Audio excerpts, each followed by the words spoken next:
Aujourd'hui, nous allons apprendre les attributs. Nous avons appris essence et substance pendant les 2 dernières séances. En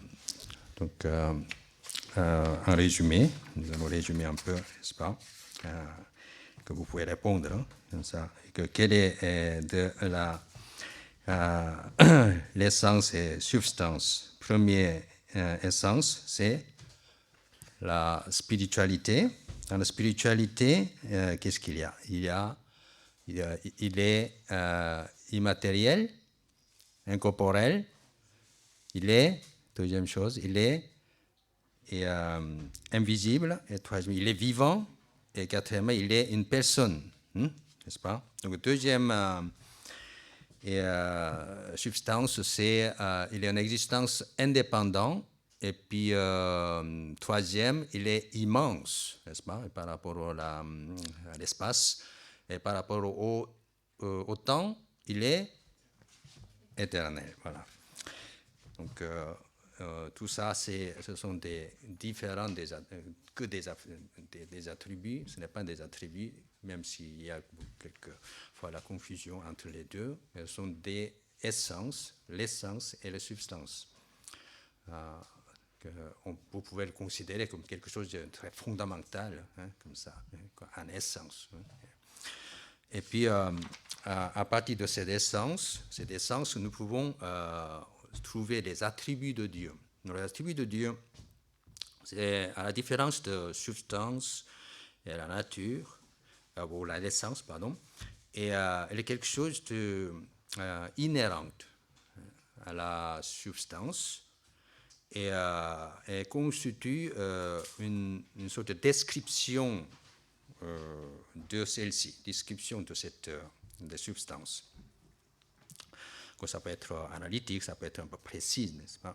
Mais en tout cas, c'est une précision, c'est une description de cette de substance. Les attributs sont inhérents, quelque chose d'inhérent à la substance. Donc nous ne devons pas confondre, hein. Nous devons les considérer comme objectivement réels. Hein. Et ce n'est pas que la façon de concevoir subjectivement l'existence de Dieu. Hein. Chacun peut être différent dans ce cas-là, mais ce n'est pas ça. C'est que les substances de cet attribut, ce sont des attributs objectivement parlant réels, hein, communs à tout le monde, hein, objectivement réels, hein, ce n'est pas un subjectif. Et puis aussi, c'est une description de façon particulière, et, par laquelle l'essence divine existe et opère, non comme indiquant des parties distinctes de Dieu.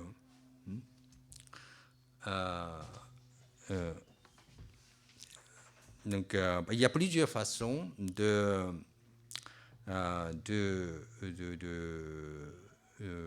classer ces attributs.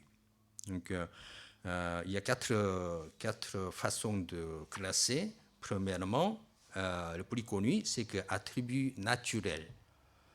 Hein, attribut naturel versus attributs moraux. Donc, attributs naturels, on peut dire attributs non moraux. Donc, nous allons réfléchir à tout à l'heure. Et donc, attributs naturels. Et puis, attributs moraux. Donc, attributs naturels, même chose, attributs non moraux. Donc, c'est-à-dire que par rapport à la nature, Dieu a un certain attribut par rapport à la nature. En contraste avec la nature. Donc, Dieu a ces attributs qu'il exerce et que par rapport à la nature. Mais il y a aussi des attributs en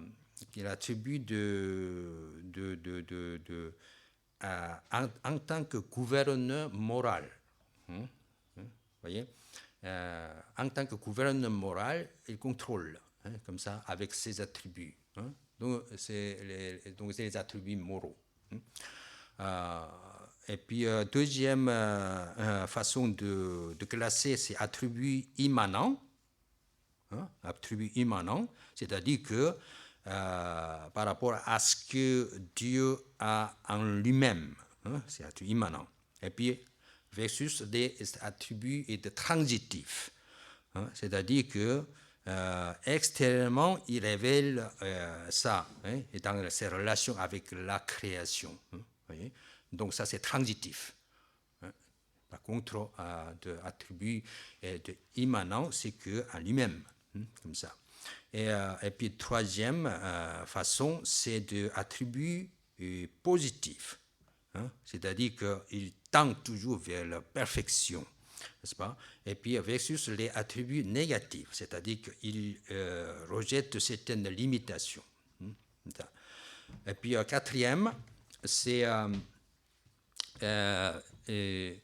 par rapport à la nature humaine. C'est-à-dire que l'homme a la substance, trois substances. Qu'est-ce que c'est? L'âme et l'intelligence et volonté, n'est-ce pas? Si vous regardez vous-même, c'est ça. Il y a l'âme, intelligence et volonté. Et l'âme, c'est plutôt quelque chose de fondamental. Donc, on extrapole en quelque sorte, je dirais, extrapole les attributs de Dieu partant de ces trois substances de l'homme, âme, intelligence, volonté. Donc Dieu aussi, Dieu aura une âme, il aura une intelligence, il aura aussi de volonté. C'est ces trois catégories. Et ayant trait à son essence, et se rapportant à son intelligence, et ayant rapport à la volonté, etc. Donc ces trois attributs, et séparés selon cette substance humaine. Donc le plus connu, comme je vous ai dit, le premier classement, c'est de attributs naturels et attributs moraux. Donc nous allons réfléchir à cette heure à ces attributs. Donc d'abord les attributs non moraux, les attributs naturels. Et, ce sont des prédicats essentiels de l'essence divine qui n'impliquent pas les qualités morales. Donc qu'est-ce qu'il y a? Et trois, vous pouvez vous mémoriser, trois omnis et puis plus un. Donc c'est d'abord omniprésence, omniprésence. Ensuite, omniscience. Et puis troisièmement, omnipotence.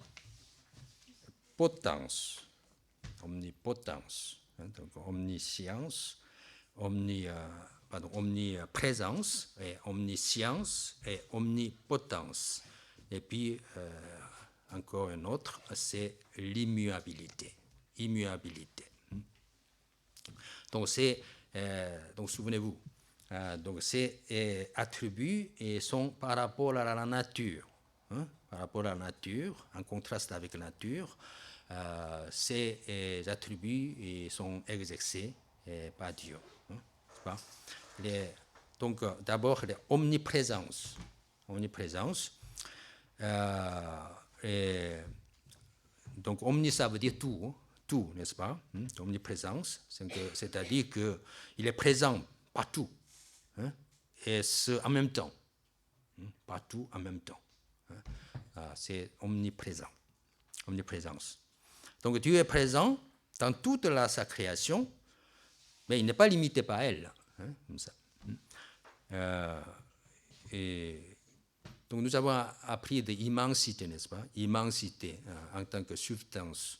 Donc immensité, que c'est l'essence, c'est l'essence. C'est pas par rapport à la nature, comme ça. Par rapport à la nature, c'est omniprésence.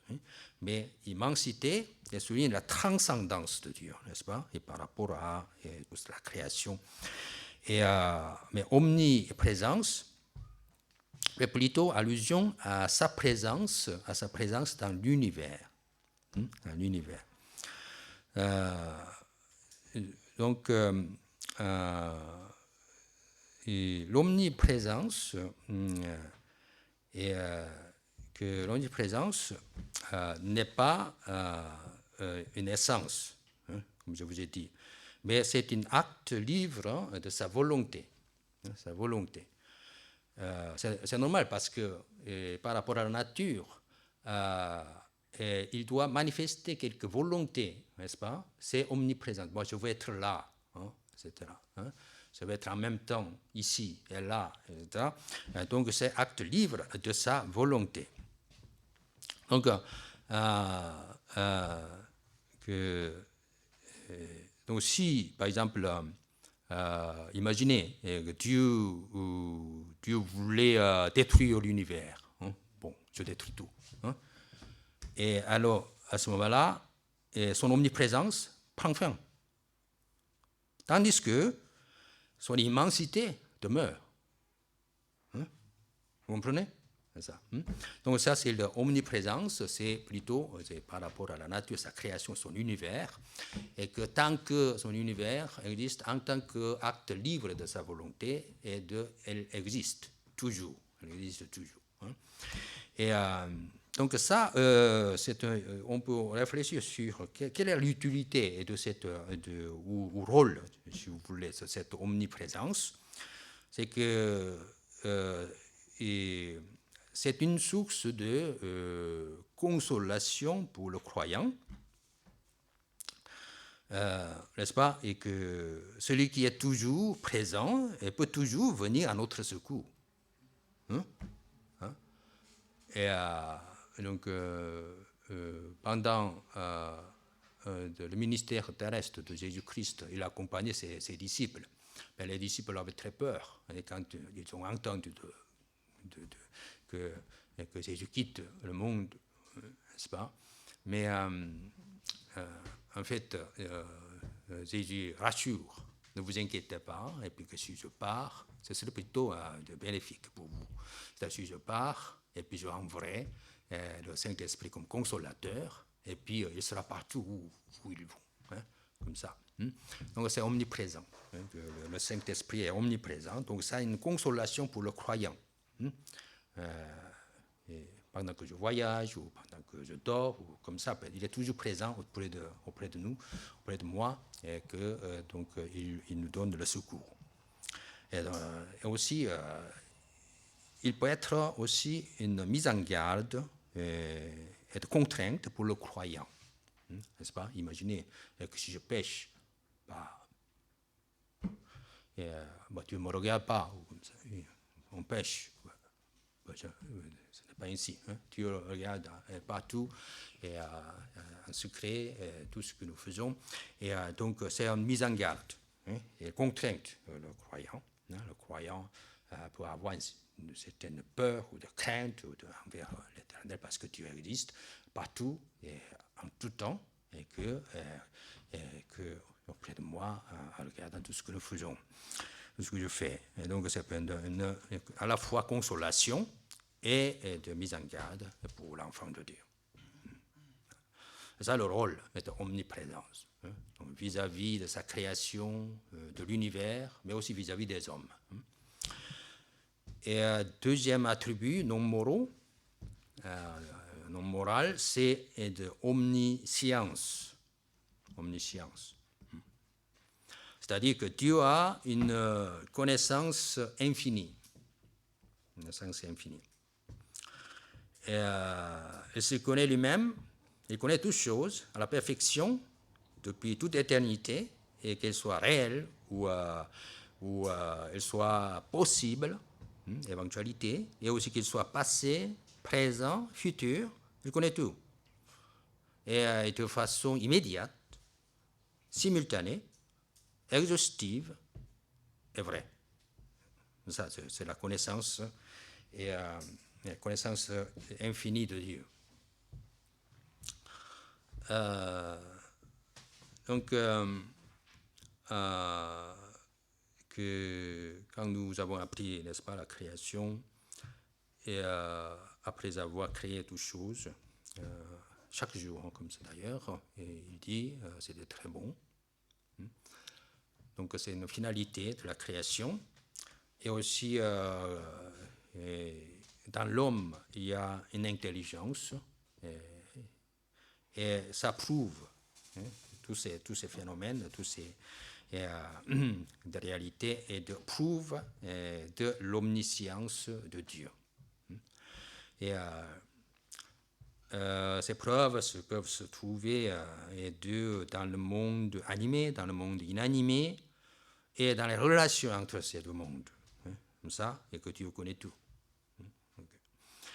Et tout le fonctionnement, toute la démarche, etc., et que Dieu connaît tout. Donc, elle se trouve de plus grande expression dans l'intelligence de l'homme. Omniprésence de Dieu prouve aussi son omniscience. Donc, par exemple, Jésus envoie le Saint-Esprit comme ça, et comme consolateur. Et comment il peut consoler sans connaître? Donc il connaît, il a omniprésence, présuppose qu'il est omniscient aussi. Et donc les Écritures déclarent que la compréhension de Dieu est infinie. Donc Ésaïe 46, 10. Et puis, rien de lui est caché. Et même les cheveux de notre tête sont tous comptés. Dieu, ça révèle l'omniscience de Dieu. Donc la portée de connaissance de Dieu est infinie, si on entre un peu plus de détails. Donc petit a, il se connaît lui-même. Il se connaît lui-même parfaitement.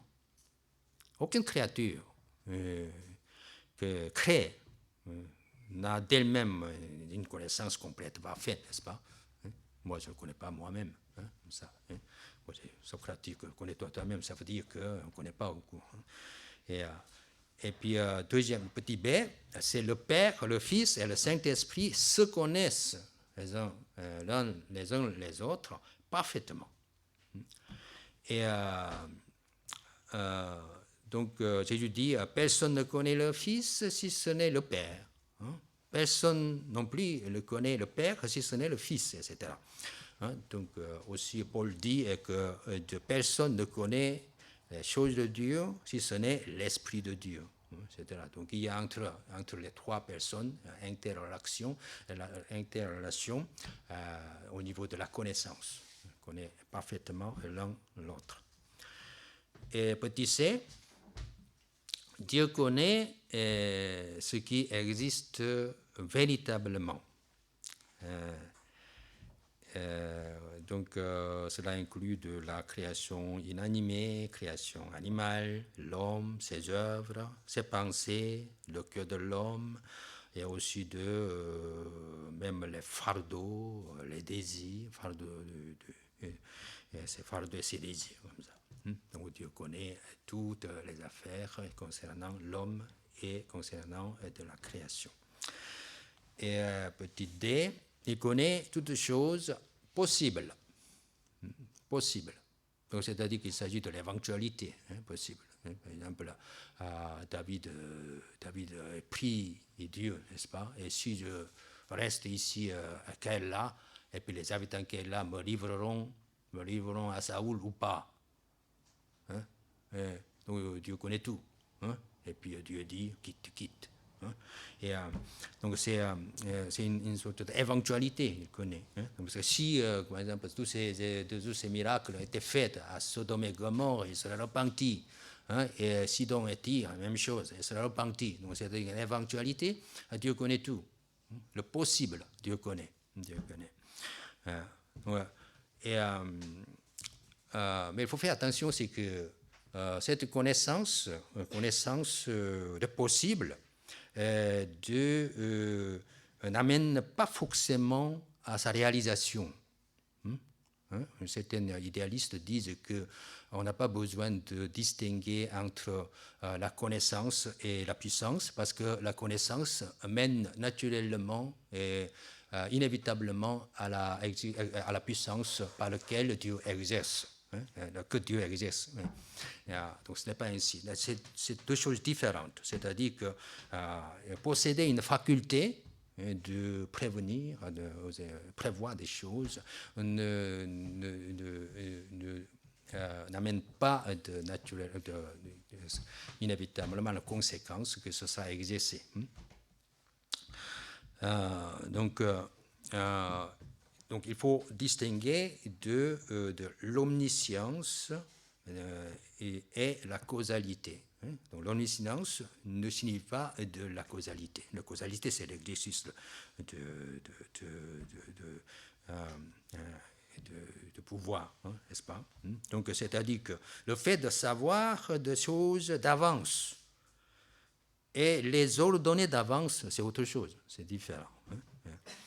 Et puis petit e, Dieu connaît l'avenir. Dieu connaît l'avenir. Dieu connaît non seulement le possible, mais Dieu connaît l'avenir. C'est si un homme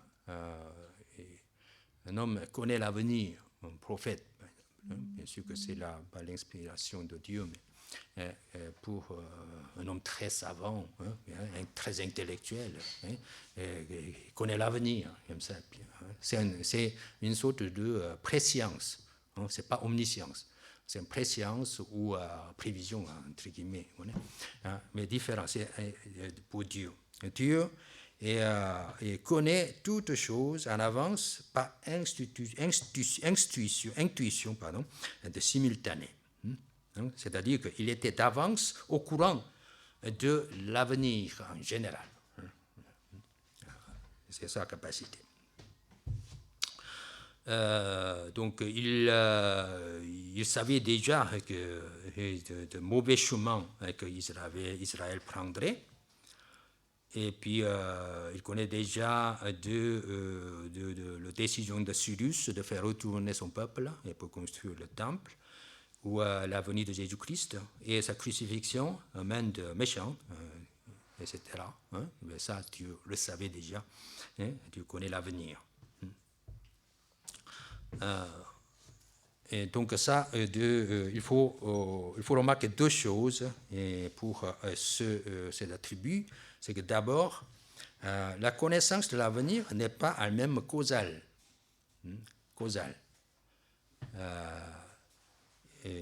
C'est-à-dire que connaître l'avenir, c'est un peu la même chose comme le passé possible. Comme ça, et connaître l'avenir ne signifie pas forcément que cela se réalise.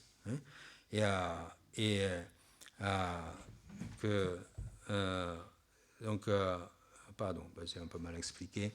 La connaissance de l'avenir n'est pas en elle-même causale. Je cite, les actes libres n'ont pas lieu parce qu'ils ont été prévus d'avance. Mais ils ont été prévus d'avance parce qu'ils auront lieu. C'est un peu difficile à expliquer. Notez, réfléchissez après. Les actes libres n'ont pas lieu, parce que c'est une partie que je n'ai pas très bien compris, mais les actes libres n'ont pas lieu parce qu'ils ont été prévus d'avance. Mais ils ont été prévus d'avance parce qu'ils auront lieu. Quelqu'un peut expliquer? Je répète, les actes libres n'ont pas lieu parce qu'ils ont été prévus d'avance. Mais ils ont été prévus d'avance parce qu'ils auront lieu. Ça veut dire que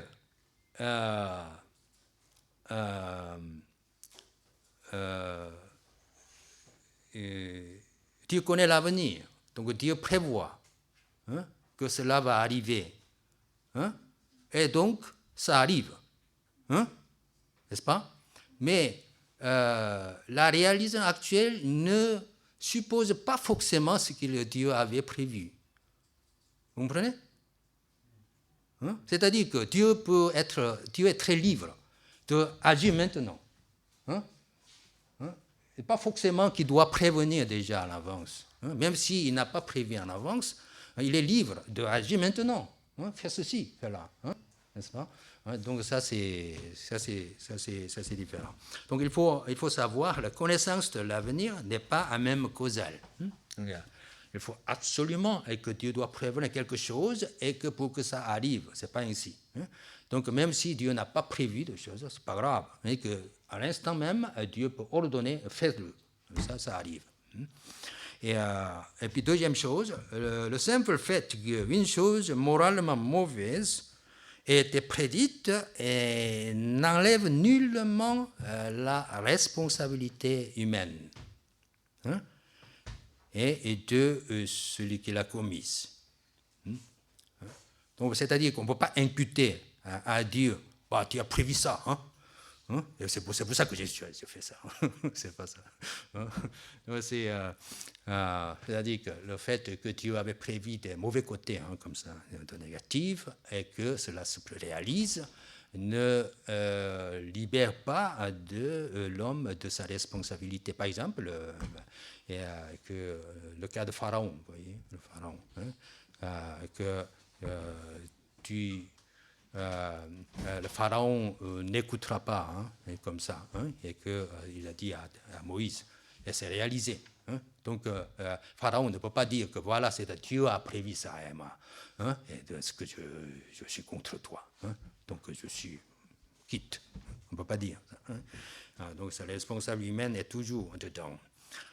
Donc, la sagesse, quand on dit omniscience, ça veut dire qu'il s'agit de sagesse. Qu'est-ce que la sagesse? La sagesse, c'est l'intelligence de Dieu manifestée dans le choix des buts les plus élevés et des moyens les plus convenables pour la réalisation de ces buts. Voilà. Donc, Dieu est omniscient. Dieu est omniscient. Et donc, il choisit le meilleur but.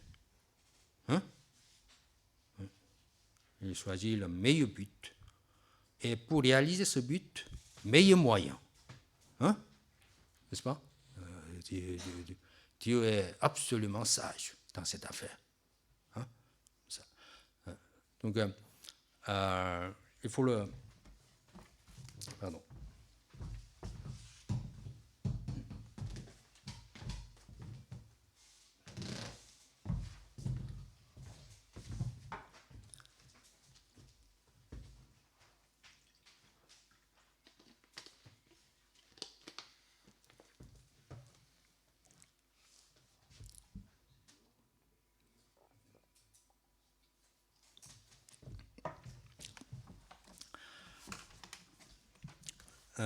Donc, Dieu est sage. Dieu est sage. Le meilleur but, hein, le meilleur but pour cette création. Hein, c'est pour ça, peut-être, il a dit que c'était très bon. Comme ça. Il y a le but, hein, de la création. Et puis, pour réaliser ce but, Dieu emploie le meilleur moyen. Hein, et Dieu invente le meilleur moyen pour de réaliser ce but.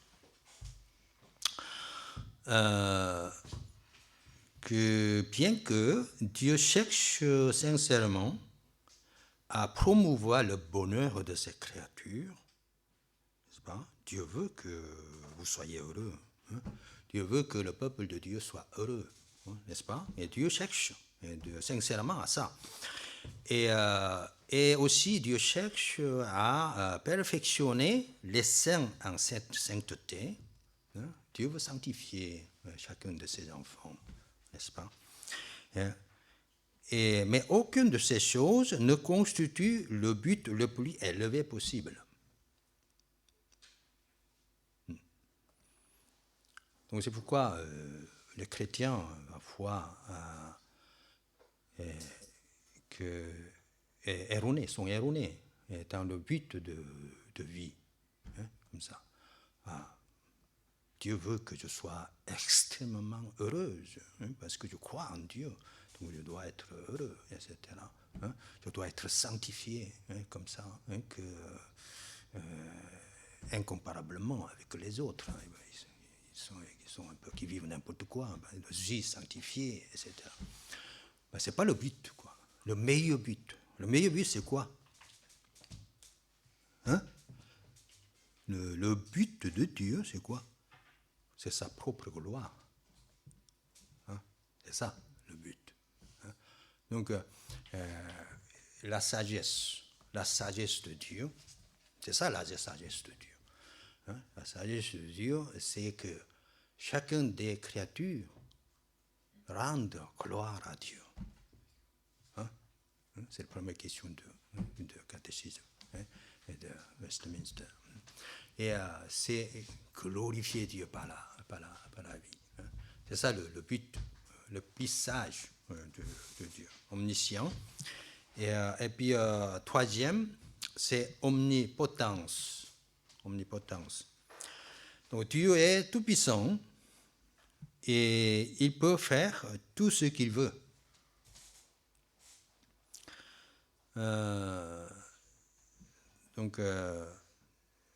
Mais étant donné que sa volonté est limitée et par sa nature, il peut faire tout ce qui est harmonie avec ses perfections. Mais il y a certaines choses que Dieu ne peut pas faire. Dieu est tout-puissant, omnipotent, mais il y a des choses que Dieu ne peut pas faire parce qu'elles sont contraires à sa nature en tant que Dieu. Par exemple, il ne peut pas jeter le regard favorable sur l'iniquité, n'est-ce pas? Et il ne peut pas se renier lui-même. 2 Timothée, chapitre 2, verset 13. Et il ne peut pas mentir. Il ne peut pas tenter ou être tenté par le péché, etc. Et il ne peut pas faire des choses absurdes ou contradictoires. Par exemple, faire un esprit matériel ou une pierre sensible. Une pierre sensible. Vous avez vu un peu une pierre qui est sensible?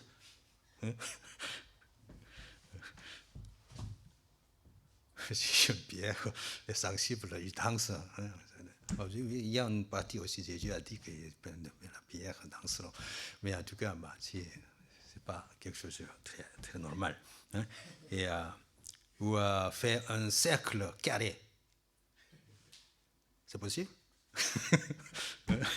Vraiment, c'est possible. C'est un cercle devient tout à fait carré, par exemple. Ou faire en sorte que le mal soit bien. C'est pas possible. Comme ça, Dieu ne peut pas agir ainsi. C'est une démonstration de puissance. C'est pas ça la démonstration de puissance. Elle ne peut pas, et de conséquent, dénoter une limitation de l'omnipotence de Dieu. Donc le fait de posséder l'omnipotence n'exige pas l'existence de cette puissance. Et certainement par l'exercice de toute cette puissance. Dieu peut faire de ce qu'il veut, mais il ne veut pas nécessairement faire quelque chose. Ce n'est pas donc un causal. C'est-à-dire que Dieu a pouvoir sur sa puissance. Il possède la toute-puissance, mais il a le pouvoir sur les puissances. Je confonds toujours la conception de puissance et pouvoir en français, comme tout à l'heure, engendre et enfant des sciences très spécial. En coréen, ça n'existe pas.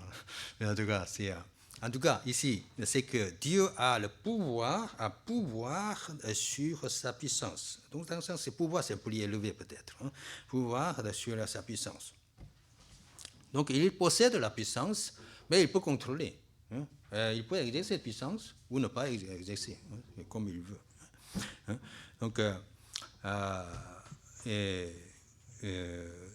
l'omnipotence comprend donc le pouvoir de se limiter soi-même.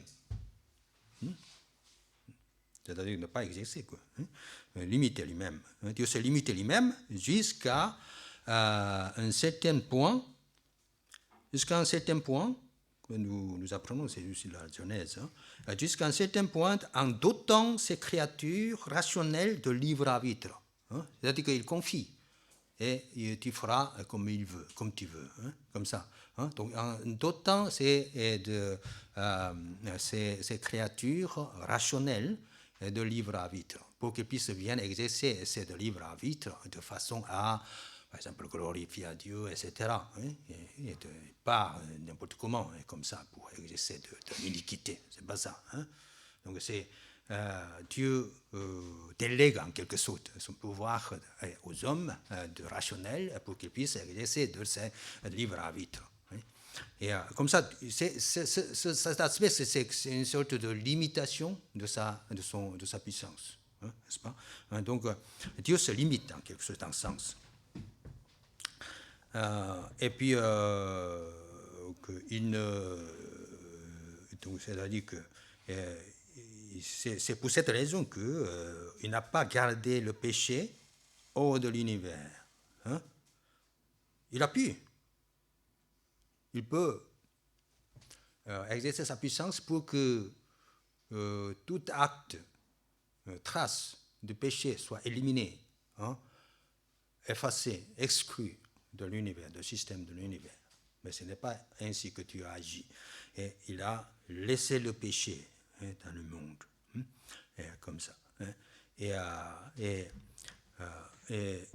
donc Dieu n'a pas exercé sa puissance pour éliminer complètement le péché, la trace de péché, et non plus, et il ne sauve personne de force. Et qu'il est omnipotent, donc il peut sauver, exiger qu'il soit sauvé de force, mais ce n'est pas ce que Dieu fait. Donc, c'est-à-dire que Dieu se limite lui-même dans ce genre d'affaires pour le ultime but que nous avons appris, n'est-ce pas, récemment. Le but 8, c'est gloire à Dieu, glorifier son nom. Et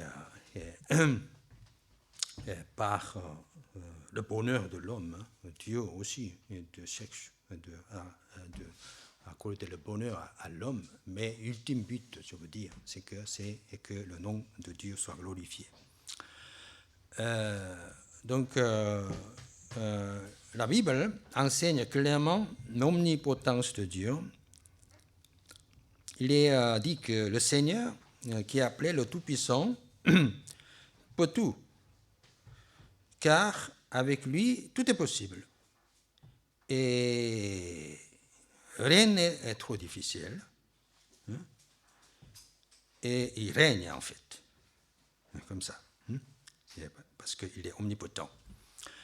Et il faut quand même établir une distinction entre la puissance souveraine de Dieu et sa puissance ordinaire. Qu'est-ce que c'est la puissance souveraine de Dieu? La puissance souveraine signifie que Dieu peut agir directement, sans cause secondaire. L'exemple, c'est la création. Il n'y a pas de cause secondaire. Création, de miracle, révélation immédiate, inspiration, régénération, et tout ça, c'est une manifestation de puissance souveraine. Il n'y a pas de cause. Mais il y a des causes, quand même, à cause de telle ou telle cause secondaire, et qu'il travaille puissamment. C'est les œuvres appelées les œuvres de providence. Seront des illustrations de sa puissance ordinaire. Dieu se sert de causes secondes. En tout cas, dans un cas comme dans l'autre, Dieu exerce sa divine capacité. Donc, à plusieurs reprises, le croyant est fortement invité à mettre sa confiance en Dieu, et que sa puissance créatrice, préservatrice et providentielle de Dieu Donc le chrétien doit faire confiance en Dieu et en sa puissance. Et donc pour le chrétien, l'omnipotence de Dieu est une source de grande consolation et d'espérance. Et, n'est-ce pas, que Dieu sauve. Et Dieu sauve de toutes les calamités possibles de son peuple et ses enfants. Mais pour l'incroyant, un Dieu si puissant est toujours une menace, une source de crainte, n'est-ce pas? Parce qu'il est tout puissant, il peut juger et il peut mettre en enfer. Donc il a crainte. Même les démons tremblent. Parce qu'ils savent que Dieu a pouvoir sur eux.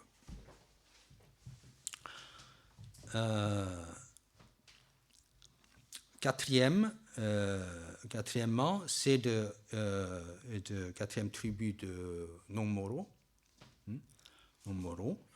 Et alors, avant d'aborder ce dernier thème, immuabilité, et que on va voir un peu quels sont les attributs moraux que nous allons apprendre la semaine prochaine. Les attributs moraux, c'est en tant que gouverneur du monde. Comment que Dieu exerce de ses attributs moraux, au niveau de moralité. Donc c'est premier la sainteté, et deuxième c'est la justice et l'équité, et troisième c'est la bonté, et quatrième c'est la vérité. La vérité, c'est deux choses. Donc vous mettez dans votre esprit ces quatre attributs moraux dont Dieu se sert pour gouverner le monde et sa création. En tout cas, ce dernier thème, c'est immuabilité. Immuabilité. Donc Dieu ne change pas, quoi, comme ça, tout simplement. Dieu est immuable. Donc, par conséquent, Dieu ne peut pas changer pour le meilleur ou pour le pire, parce que Dieu est immuable. Dieu est immuable. Et donc Dieu est absolument parfait. Donc se progresser vers le meilleur ou s'empirer vers le pire, ça n'existe pas. Donc il est exalté au-dessus de toute cause et même au-dessus de toute possibilité de changement. C'est ça l'aspect de l'attribut de immuabilité. L'immuabilité de Dieu est plusieurs causes, ou on dirait trois causes. D'abord, l'immuabilité de Dieu est due à la simplicité de son essence. Comme essence est très simple, parce que l'homme, n'est-ce pas, l'homme a corps et âme, deux substances différentes, mais Dieu est un. Dieu est un. Donc il est immuable. Donc c'est l'essence. Dans l'aspect de l'essence, c'est très simple. Dieu est trois. On dit que c'est très compliqué, c'est pas ainsi. Dieu est trois personnes, mais Dieu est un. Et donc c'est pour ça que Dieu est immuable. Et deuxième cause, c'est également à cause de son être essentiel et son existence indépendante. Donc son être ou son existence est essentielle et indépendante. Et indépendante, c'est-à-dire qu'il n'y a pas de cause. Donc ça, celui qui existe sans cause, je suis ce que je suis, donc sans cause, par la nécessité de la nature, il doit exister et comme immuable. Et puis troisième, son immuabilité également due à sa perfection absolue. Donc, aucune amélioration ni détérioration n'est possible, parce qu'il est absolument parfait. Et puis, il y a plusieurs objets qui révèlent cette immuabilité. Les Écritures déclarent qu'il y a en Dieu aucune variation. Il ne change pas, et quant à son caractère, sa puissance, ses plans, ses desseins, ses promesses, son amour, sa miséricorde, sa justice, et toutes ces choses-là, ils sont sans changement. Pourtant, il ne faut pas confondre immuabilité et immobilité. Dieu est très actif. Il entre en relation avec les hommes changeants. Les hommes sont tout le temps changeants. Donc Dieu entre dans cette relation avec les êtres changeants. Donc, selon le cas, Dieu est obligé de changer en quelque sorte, pour s'ajuster, entre guillemets, de ces êtres changeants. Parce que l'homme est son ultime créature, n'est-ce pas? Et donc Dieu veut vraiment diriger les hommes d'une manière meilleure. Donc, comme le fait que Dieu change ne signifie pas qu'il est changeable. Il est toujours immuable.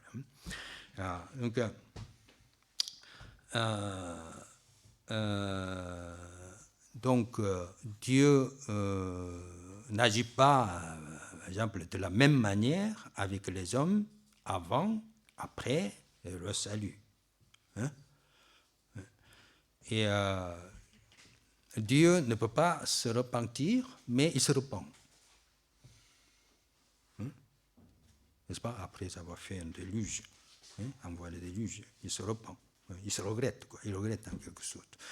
Et que quand les hommes passent de Ninive, c'est la même chose, ils passent du mal au bien et du bien au mal, et comme ça, ils changent d'avis. Comme ça, il regrette ou il se repent. Donc, cela ne signifie pas qu'une atteinte à la immuabilité, l'immuabilité de Dieu. Donc, immuabilité de Dieu considère en ce qu'il fait toujours le bien et qu'il adapte sa manière de traiter ses créatures aux variations de leur caractère et de leur conduite. Donc ces menaces sont parfois de nature conditionnelle, comme lorsqu'il menace de détruire Israël ou de Ninive. Donc, fin de séminaire.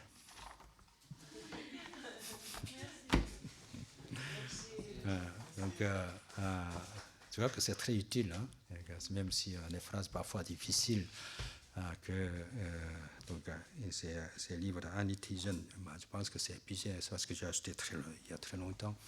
Et, en tout cas, c'est que il faut bien connaître l'essence, substance de Dieu, qui est fondamentale pour Dieu, pour le caractère de Dieu. Après, nous réfléchissons de ses attributs non moraux, nous avons appris le 4, et puis attributs de moraux, que nous allons apprendre la semaine prochaine.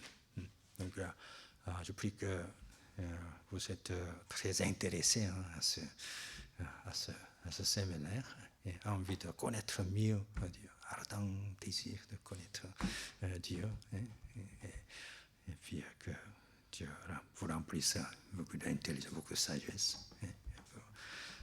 et beaucoup de joie de le connaître. Ok, je vais prier pour terminer. Seigneur, merci. Aujourd'hui, nous avons appris les attributs, et non moraux, l'attribut naturel, par lequel tu agis toujours par rapport à la nature. Et Seigneur, que tu es omnipotent, omniscient et aussi immuable. que Dieu nous accorde à bien méditer ses caractères, ses attributs, et que nous puissions avoir beaucoup de joie de te connaître. Bénis continuellement ce séminaire et dans le sens que notre connaissance de Dieu soit de plus amplifiée et que surtout comme nous avons appris, tout cela est pour le but de rendre gloire à Dieu. Merci beaucoup. J'ai prié en Jésus-Christ. Amen.